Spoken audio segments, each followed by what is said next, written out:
Shoutout kay Katsakino Dukusin at sa iba pa nating mga taga-subaybay. At ngayon maraming tanong para dito sa Barangay Hinebra. Pero bago yan syempre congratulations muna dito sa TNT Tropang Giga.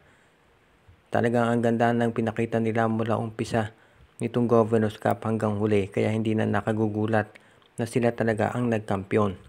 Masasabi rin natin na itong TNT Tropang Giga kaya yan nanalo hindi dahil kulang itong Barangay Hinebra, kung hindi dahil mas maganda talaga nilaro nila. Totoo wala si Jamie Malonzo sa Hinebra pero wala din naman si Brandon Rosser dito sa TNT Tropang Giga. Itong si Isaac Go at si Jeremiah Gray, hindi naman yan magiging factor dito sa serye dahil si Go walang depensa at si Gray ilang taon na yung hindi naglalaro sa Hinebra. So malamang short rotation lang naman talaga si Coach Tim Cone at si Malonzo lang talaga gagamitin doon sa mga nabanggit. Pero hindi yan ang tanong ngayon dito sa Hinebra. Ang tanong dito sa Hinebra ay kung unang-una, ano ang gagawin nila kay Justin Brownlee?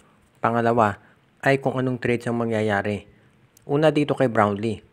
Ang Governors Cup ay tapos na, pero yung Commissioner's Cup malapit nang mag-umpisa yan.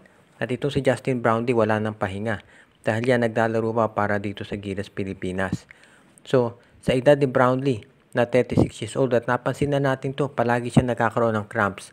Baka kailangan munang magpahinga itong si Justin Brownlee at bago ang import na kukunin ng Hinebra para dito sa Commissioner's Cup. Dahil kung si Justin Brownlee nahirapan dito sa depensa ng TNT kay Ronde Hollis Jefferson at dito kay RR Pogoy, ano pa dito sa Commissioner's Cup kung saan unlimited ang height ng mga imports, lalong mahihirapan si Justin Brownlee dyan. So kung kukunin ng Hinebra ito si Justin Brownlee sa Commissioner's Cup, kinakailangan kumuha din sila ng big man. Malamang si Troy Rosario ang kunin ng Barangay Hinebra. That is kung mapapirma nila ng kontrata si Troy Rosario dahil ang balita nga ngayon, baka itong si Troy Rosario mapunta sa Converge o kaya dito sa San Miguel dahil alam natin ang San Miguel, yan pa ang isang team na nangangailangan ng big man ngayon. Kaya yan ang isa doon sa mga kinakailangan natin ikonsidera dito sa sitwasyon ngayon ng Barangay Hinebra. Okay, dito sa kay Justin Brownlee, sinabi ni Brownlee o sinabi ni Coach Tim Cone na si Brownlee ang magde-decide kung maglalaro siya dito sa Commissioner's Cup o hindi. Ayon kay Coach Tim Cone, siyempre ang gusto ng Hinebra si Justin Brownlee pa rin. Pero si Brownlee kung pagod na, malamang ay kumuha ng ibang import ng Hinebra.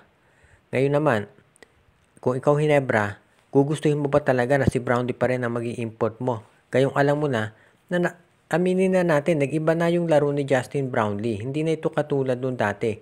Kay Allen Durham, napansin natin yan dito sa serye kontra sa Hinebra. At ngayon naman dito sa serye kontra sa TNT, nakita natin na yung laro ni Brownlee nag-iba na rin talaga. Hindi lang yan pagod. May kasama ng edad yan. Samantala naman, pagdating dito sa trade, yan ang pwedeng gawin agad ng Hinebra. Dahil nandiyan naman ang Northport at Terra Firma na pwede silang pumitas ng mga players. Kaya yan ang aabangan natin.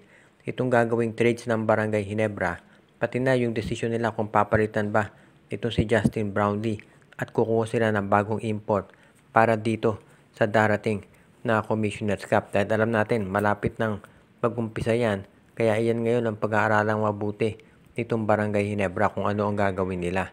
Ang sigurado dyan, magpaplano itong Hinebra at ang SMC para bumawi. Dahil dalawang sunod na conferences na nanalo itong SMC, itong MVP group kontra sa SMC. At syempre, yan ang isang bagay na hindi gugustuhin na mangyari nitong SMC.